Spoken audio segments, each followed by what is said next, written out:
Hi everyone, I'm Martin and welcome to another great edition of MP Astro. Welcome to my new channel.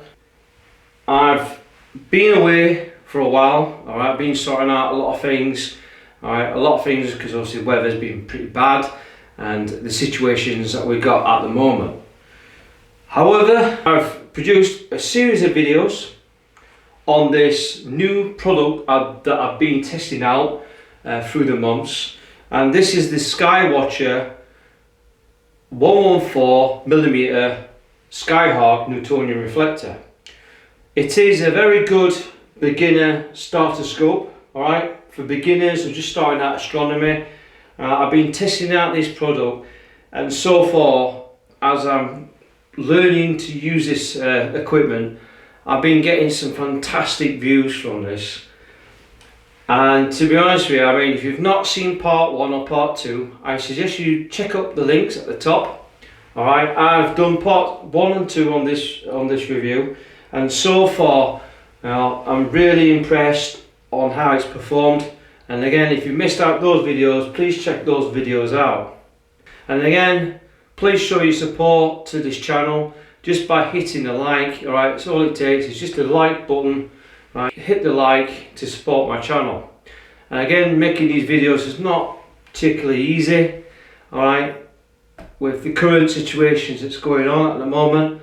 And the biggest factor that we also face is clear skies, and that is also the biggest factor as well for astronomy. You know, I've not been getting any clear skies at the moment. I know some places in the UK have, but to be honest with you, I have once or twice, but weather's been very intermittent where I live. So please bear in mind, right, if you're a bit frustrated and you've been waiting for part 3 to come along, alright, there's a lot of things been going on. However, we must remain focused, we must remain positive, and again, if we all think that way, good things will happen to us, okay? We just got to keep that mentality going and keep looking up, alright? Astronomy is a hobby we can all enjoy, and we can all love to show our experiences as we go along. And again, this is the idea, astronomy is a passion, it's a fantastic hobby, but you've got to give yourself some time and space, and if weather plays ball, you will be surprised on what you can see for even basic equipment like this. So in part 3, I'm going to continue through my setup, and as I'm going through the processes of the telescope, I'll be showing a few hints and tips along the way, and hopefully be able to start testing out the telescope, so that you guys and girls can get to see what sort of performance we're looking at a start scope like this. Bear in mind, this is a very good start scope. It may be beyond a lot of people's budget, but the thing is, you've got to remember is, you set yourself a budget, alright? Telescopes are there for life, alright? So if you want to purchase a good telescope that you're going to use the most, always get the telescope which is, one, within your budget. Secondly, get a telescope that's portable. Now believe it or not, if you have a telescope that's portable, you end up using it more. And I can't stress that enough, right? A good portable and light telescope setup, you'll start to use it more for a lot of purposes. And again, if you've not been on my channel, please subscribe onto my channel. And if you're still interested in this setup, or you want to learn more than my videos, please hit the bell, because I'll be publishing a lot of videos, alright? And as with the current situation we've got now, I've got a lot of free time, so I'm going to utilize that free time to make you guys and girls keep updated, keep remaining positive through the tough situations we're having, alright? It is our job as YouTubers is to help you guys and girls get along with astronomy, and we need to start looking up, alright, and start enjoying our fantastic night skies. Alright, we have some amazing skies out here. Why don't we utilize that time and keep astronomy alive? Alright, I know focus is astronomy is for all. It's to be enjoyed by everyone at all levels, regardless, beginner or advanced. We start looking up, let's remain positive. So, in this video, I'm going to take you through the telescope on part 3. So again, if you're interested and you want to learn more about this telescope, or you're interested in purchasing the telescope, and again, keep watching and let's do this. So, as you can see here, we've got the telescope outside, and it's a bit of a breezy day, so, and don't forget there's a lot of activity because people are not allowed out of the houses. As you can see here, what I've got is I've got my compass. I've got a concrete patio compass. Now weirdly enough, this is the device that I use to point north, and to get north I usually position that patio using the compass to get my north bearings. The reason for this is I can get my mount pointing north, and I can cut half the time, and it's so simple. At the accessory tray I grab myself a compass, put it on the level base like so. As you can see, I've got my leg that's pointing as a pointer. As I mentioned before in part 2, I use this foreleg as a pointer. As you can see there, I'm not quite pointing north. So what I do is I just move the tripod leg so that, as you see here, I'm getting north. See there? So now my markings between the two dots and the compass and the pointer, the leg is now pointing north. So at the bottom here, the patio is not quite north, so I basically just move it north like that. There you go. That is now my forward leg in position in north, same as that. And alternatively, you can mark out the areas like so, use a pen or anything just to mark out where the tripod legs are going to go, right? And that's how I can get my telescope mount and tripod pointing north.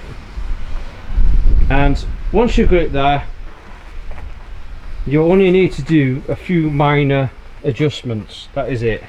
That's all you need to do. But everything else is more or less pointing northwards. So now we've got the telescope set up pointing north in the general direction. When it gets dark and gets clear, you'll then be able to do pole alignment a little bit more. Alright, you're not going to be perfect to the North Star, but it does give you a good general direction where the mount is going to be facing. Again, it's not really a massive draw with this particular mount because this is a basic mount. However, if you've got a mount which is used for astrophotography, this is crucial. Alright, you need to get the mount pointing north, right, as accurate as you can. However, this will give you a good start up on how you'll set up your mount anyway. Now, the one good thing about this mount is it has a decent accessory tray, right, and it's quite rigid. Now, I have noticed a few occasions when I'm using the mount, okay, the telescope does wobble a bit, okay?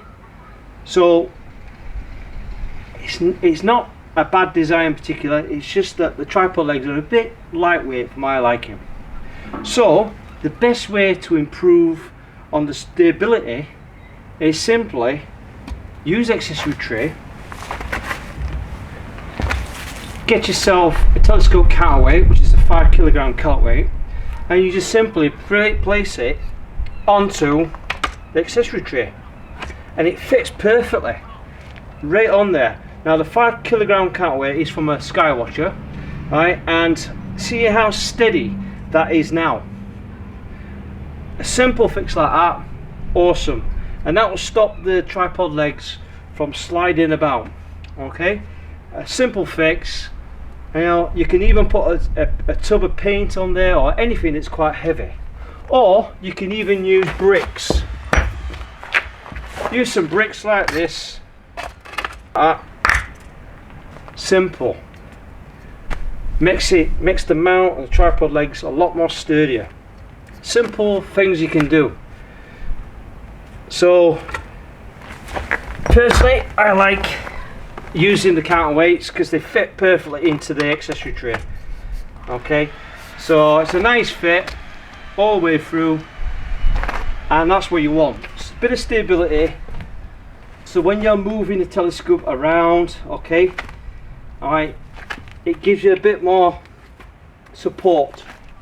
So when you're moving the telescope around and you look at the night sky, alright, this tripod legs arc is not going to be going everywhere. Okay, it's not a bad design as such, it's just because the actual setup is quite lightweight, and if you've got big accessories on there or camera or something like that, it's going to move those tripod legs. And the idea is keep these stable so that you don't lose polar alignment. So it's a simple fix and very easily done. So now what we're going to do is we've got the counterweight and we've got the mount pointing north. However, we're slightly out on the bubble level. So what we do is we adjust the level of the legs so that we can get level with the spirit bubble there. And that's simple to do. You just loosen a few legs here, okay, like so.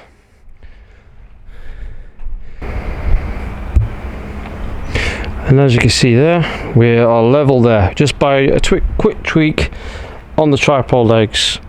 Okay, so simple fix, alright, but you want to get this level pointing north and you should be good to go. So that's the spirit bubble level. The next stage is this. And again, using GPS status, you need to get the latitude of where the North Star or Polaris is going to be. So you'll loosen that and you adjust the knob, right, and round about where North Star is, I adjust it to around about 65 degrees. Okay, all right, 65 degrees. Once the latitude is set, again you can find that through still area in your location or using GPS status to then get your latitude. Again, you may need to readjust that to give you a much accurate alignment, but this is now a rough polar alignment of the mount pointing where north is, okay, in my location. So again, please use this as a reference point. So remember, make sure the tripod is on level ground, ensuring that the mount spirit bubble is level, making sure that the tripod legs are pointing north, ensuring you've got a counterweight here to enable stability, and then a rough alignment on the latitude of where Polaris is and the altitude in the sky. That's a rough sort of polar alignment.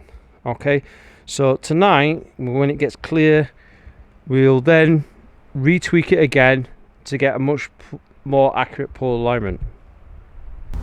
And tonight we've got a clear night, as we allow the setup to cool down, and we just wait for the dark sky to come, which it has. And as you see, we've got a very good clear sky. Now you may be able to see at the background we have a star up the top. Okay, a few bright stars are out. Okay, so what we're going to do is we're going to set up the telescope so that we can start to begin our observing session. First thing you need to do, like always, is you've got your Tara finder set up, your optics are collimated.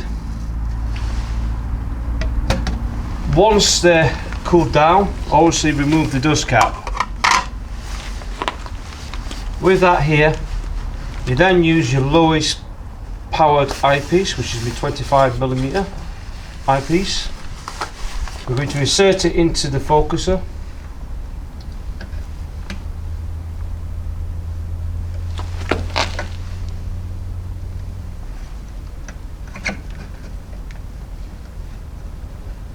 Like so. So now, as Tara's switched on, we're going to polarline the mount, and it's very easy to do.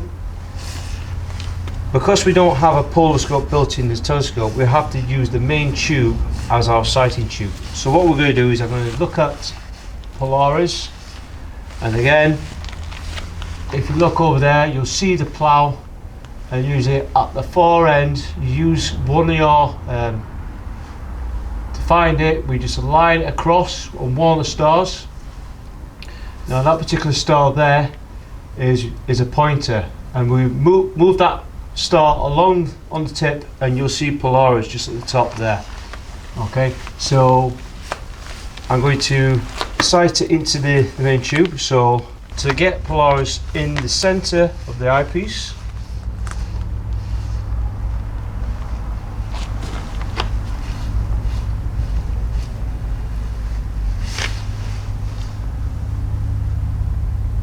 at the moment my target's a bit blurred, so we need to focus the image. Okay, we now focus the image. Use the slow motion controls. Luckily Polaris is a very bright object, so we get it in the center of the field of view. I'm just going to look for the Tara to confirm.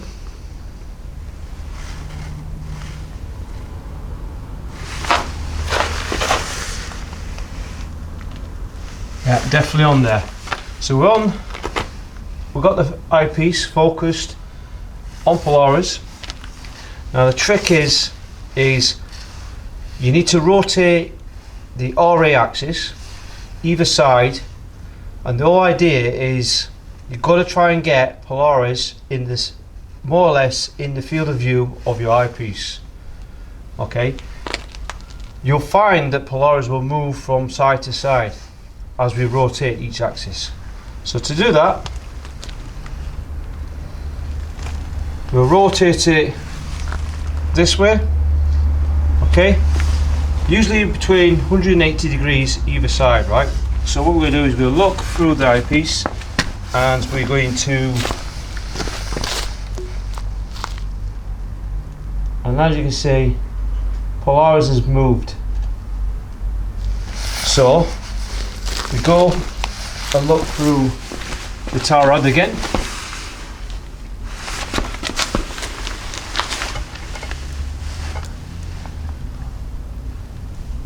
Okay, so it's moved quite a bit.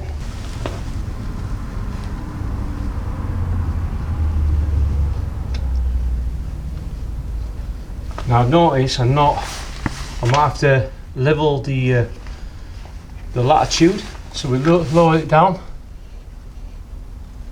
Okay, so we lowered the latitude down because it was a bit high up. Using slow motion controls.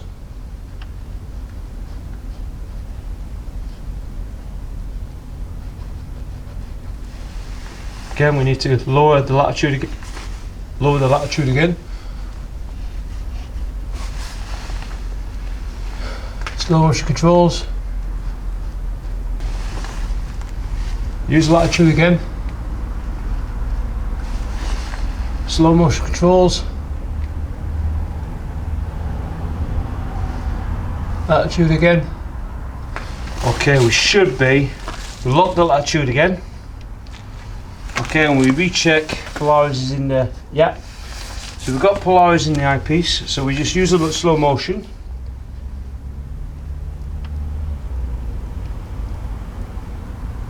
Okay, so we've got Polaris in a field of view.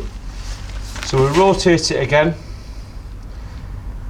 Right, so we're 180 degrees either side. So we now look back. Now, be careful when you pour alignment. As I've just done there, a common trick that a lot of astronomers get frustrated is because I'm using the LED lighting, it's affecting my night vision.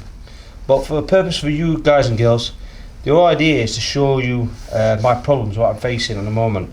And first thing I've done there, I just purposely, and I did it on purpose, I kicked the tripod legs, which is a common problem. And this is the thing, when you're poor lighting, you've got to make sure you don't kick the legs, alright? Because if you kick the legs, you'll throw off the alignment completely, and that is very crucial if you're imaging, alright? But again, same applies to observing. If you kick the tripod legs and you move that mount, right, you'll throw the polar alignment off straight away, and that is you've got to be careful when you do your setup. But because I'm polar alignment anyway, it doesn't really matter. But I purposely did that to show you guys and girls what problems you will face when you first set up your telescope. So again, please just look out for that, alright? Very common mistake and very frustrating when, especially if you've just polar aligned and you've got your setup ready to go. So what with us, because I've kicked the tripod leg, we'll just double check. Okay, and I kicked it over 5 degrees just by doing that. So again, I've got to readjust the mount, adjusting the latitude. Okay, that's a stupid mistake, but we'll get by it. And again, I'm going to have to move the latitude screws, which is these bottom ones here.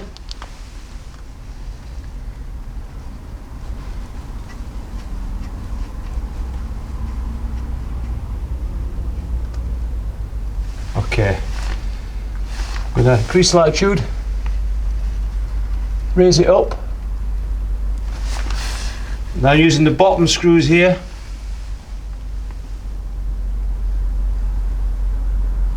Okay,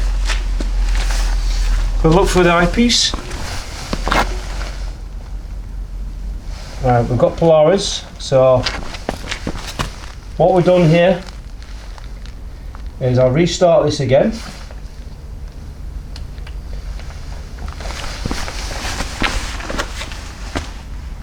Just to show you guys and girls. So because I kicked it, I've readjusted the thing. So what we're going to do is, to get Polaris, we need to get in the center of that eyepiece. And to do that, you're using the latitude of this mount here, so the latitude here, and you're adjusting the left and right screws here on the base. So as we look through the telescope, we've noticed that Polaris has moved again. So using these screws, I'm going to line up Polaris, and as we can see, we need to raise the latitude. So slacken the lock, raise it up, ducking through the tar rod. Okay, we're just about there. Then we're going to move these screws here on this base, left and right.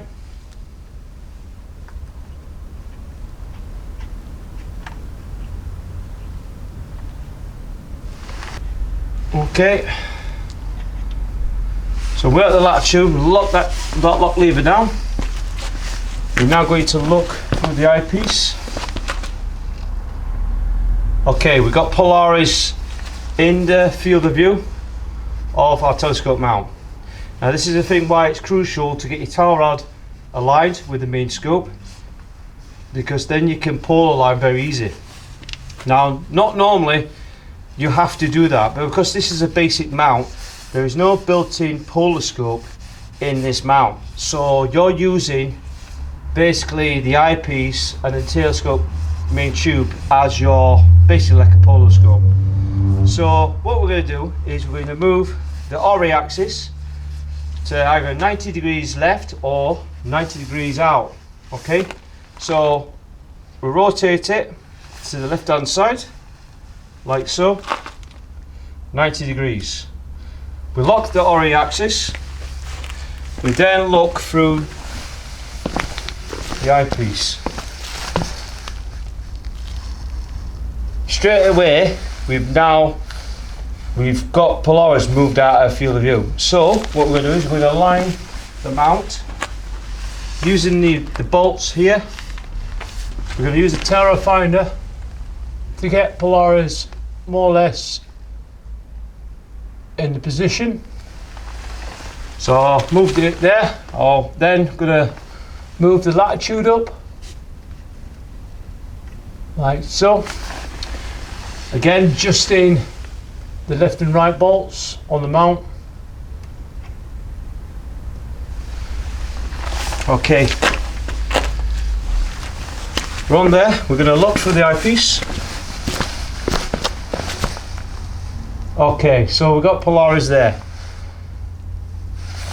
Might need to readjust it a bit. Okay, you don't want to get in the field of view as much, right? Because when we rotate it, we're going to you can either move it on the left or right. As long as you've got Polaris in the field of view, you should be alright. So now what we're going to do is we're going to rotate it back 180 degrees that side. Okay, what you'll see now is as you look through the eyepiece, Polaris should move to either left or right. Okay, as long as you've got the field of view of the eyepiece of Polaris in there. Again, she's moved out, so we need to move it back on. So we're going to use a towel rod, make sure we're back on in line.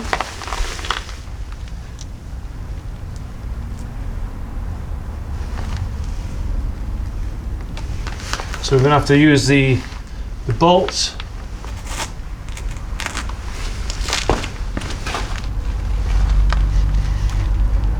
Can be a bit tricky sometimes.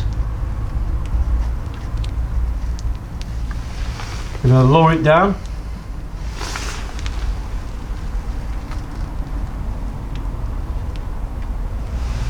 Okay. Look through the main tube. So we've got Polaris there. Rotate it again. Again, 180 degrees. We're going to look again through the eyepiece.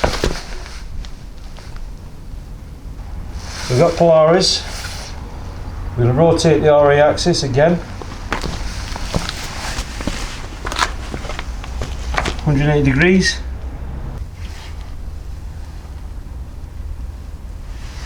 Okay, so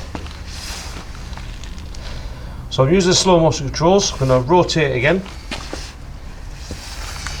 Check again. Got Polaris. Rotate again.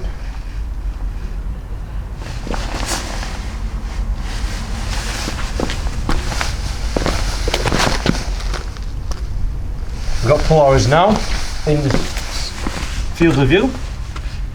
We'll rotate it back up to its original position. We've still got Polaris in the field of view. And we've got Polaris in the field of view in the other end. So you can get it spot on if you can, but sometimes it's not always possible. Check again, original position. we've got Polaris now still in the field of view. Rotate again. Polaris is still in the field of view, just but use the directional parts, directional bolts on the mount. Again, rotate again. Back to the original position. We've still got Polaris in the field of view. And then back to the other end. Okay. Yeah.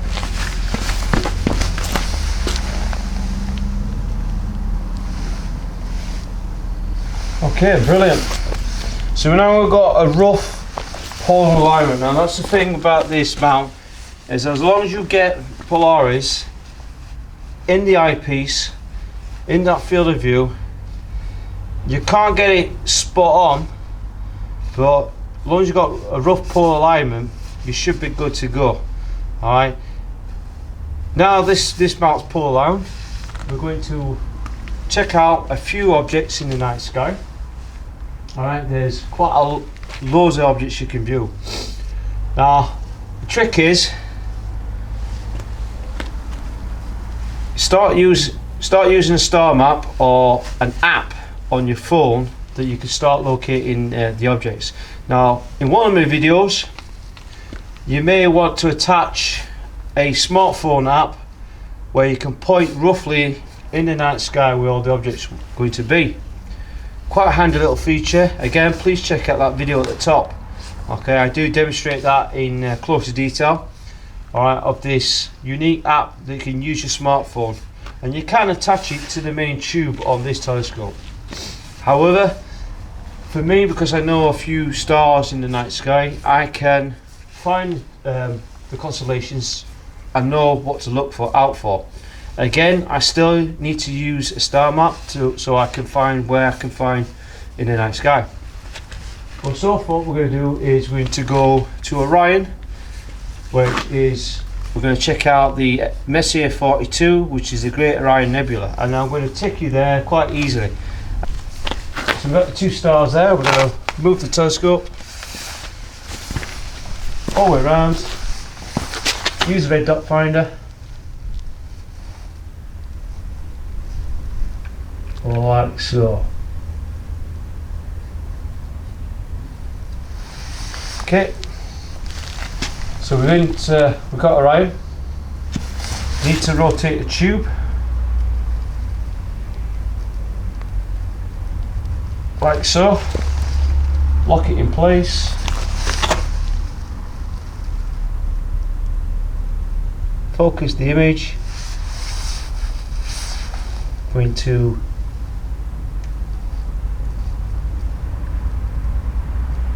wow.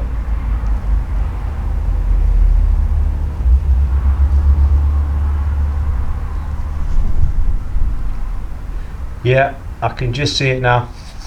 So I've got, as you can see, as you look at Orion, you can see the faint cloud structure. Now again, use your night vision, because your night vision is going to help. The trick is if you need to study, get your eyes focused in the dark, and in other words, allow 30 minutes of your eyes to adapt to the dark, and you're able to see a lot more detail in that image. So focus on the object, and again try the averted vision. So when you're looking at Orion, you see the cloud structure and the four major stars, the trapezium stars. Just slightly look away from it, and there'll be a certain point of your eye where you can see a bit more detail. Alright, that is called averted vision. And again, it's a little trick you can do that you can start seeing a lot more detail. And again, try that trick out. It really does work, and you can see a ton of detail.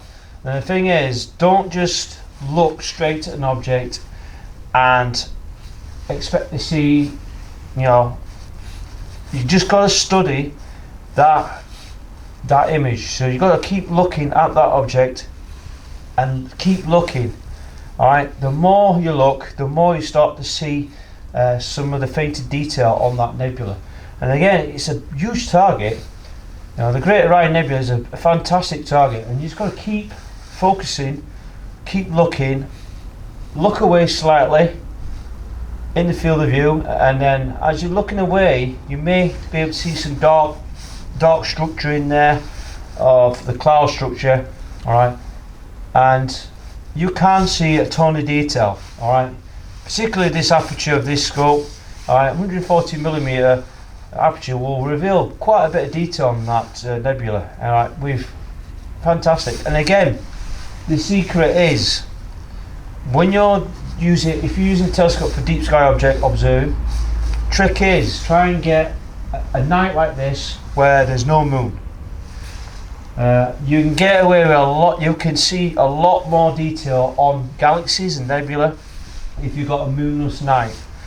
Now, you may get away with a crescent moon, but if you've got a half moon or full moon or whatever, forget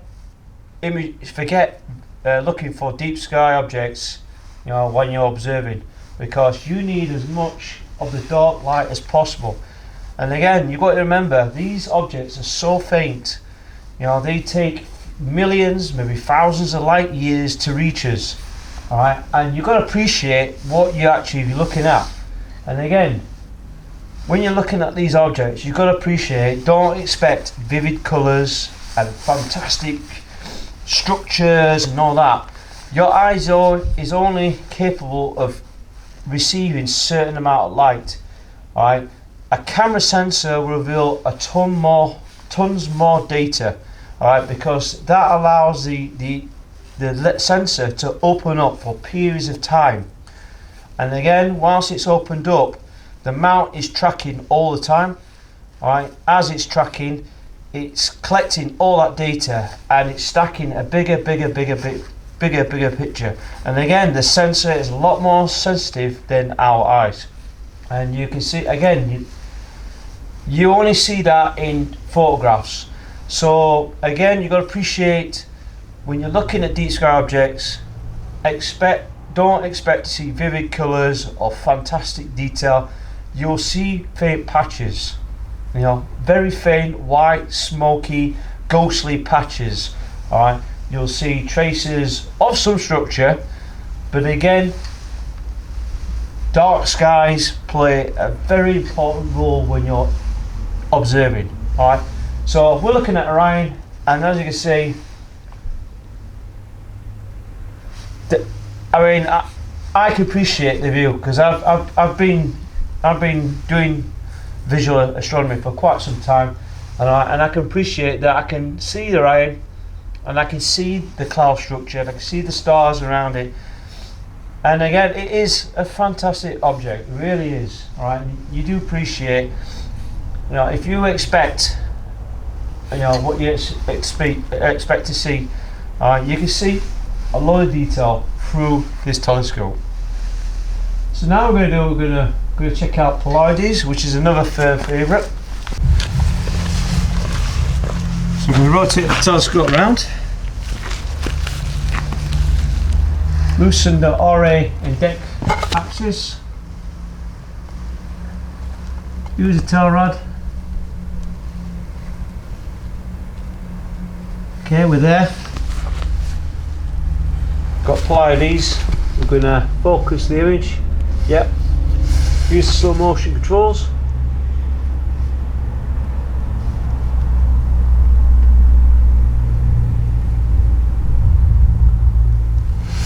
Okay.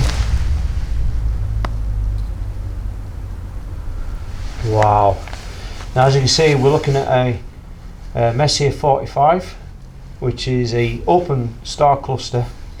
Normally you see a faint patch of group of stars. Alright, it's a very big open cluster. It's one of the closest ones closest to us, or to Earth.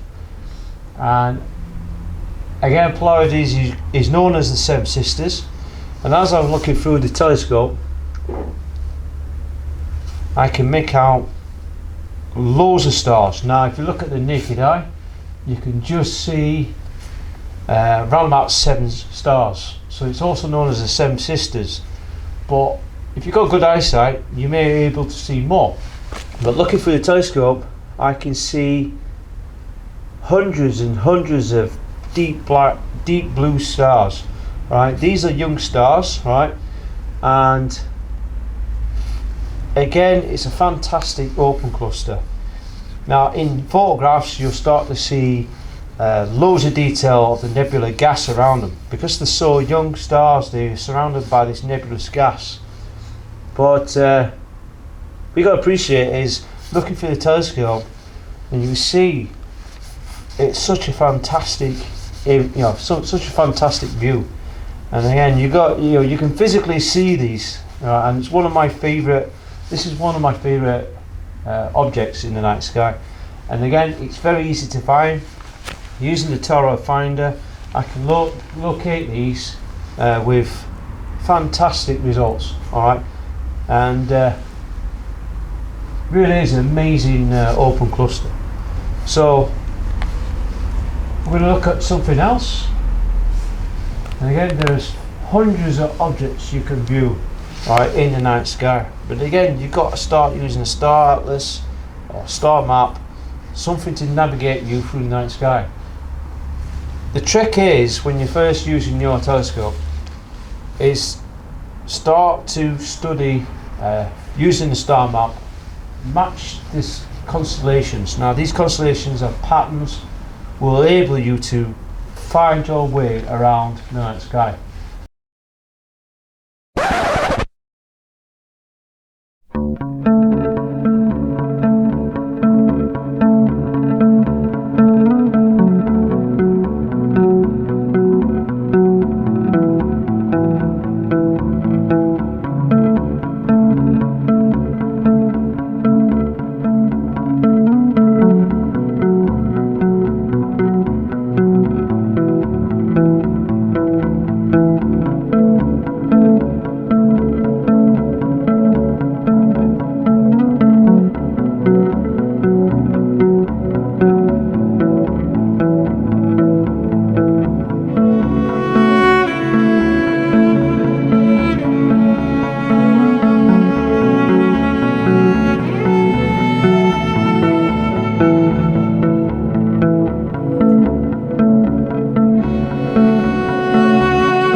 Behind me, all right, not ideal conditions for astrophotography as such, unless you're using like light pollution filters or something like that to combat the light pollution.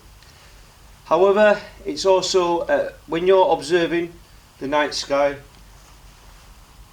okay, viewing the moon is great, but if you want to look at deep sky objects, that is the biggest light pollution emitter. And believe me, you can look at some nebula, maybe some galaxies if you're lucky, but to be honest with you, when the moon's up, a lot of those galaxies and nebula will be simply dimmed out.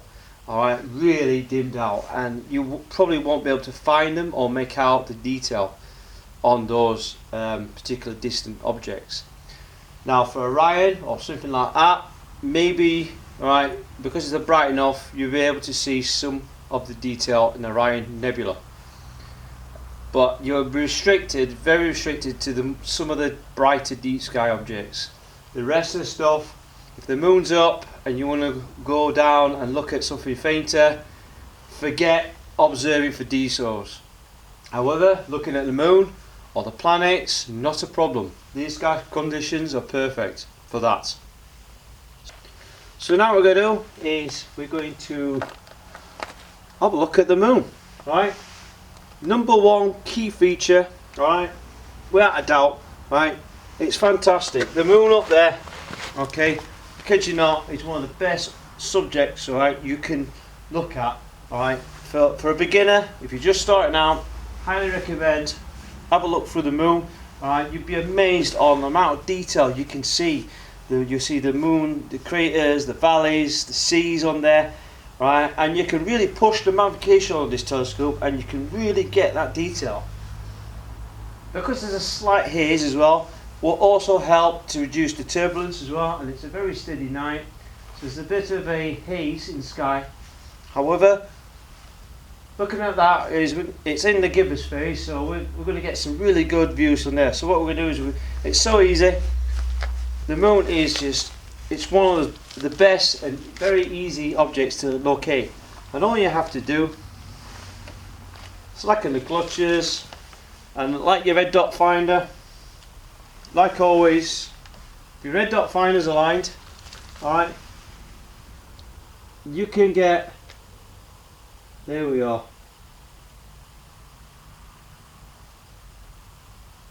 Okay.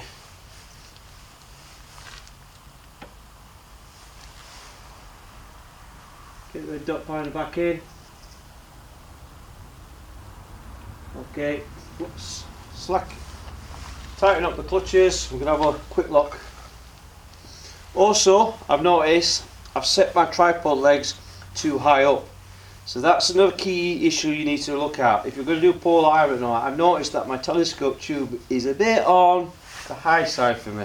So I really need to adjust it a little bit lower. However, too late for now, because I've already polar aligned. I'm not going to throw off my polar alignment. I don't want to do that. So I can just say, yeah, I've got a good view there straight away. Oh wow, some amazing detail there. And then as I'm looking at now, I'm looking at, yeah, there's quite a ton of detail there. You can really see a lot of craters.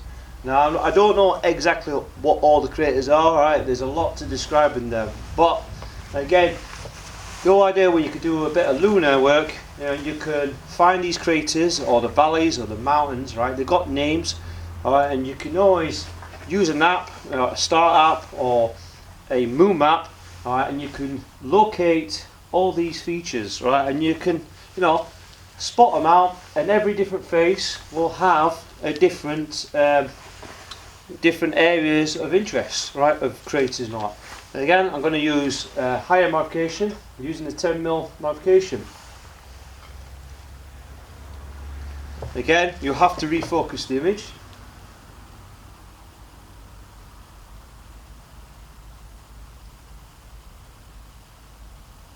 You'll get a narrow field of view, but however,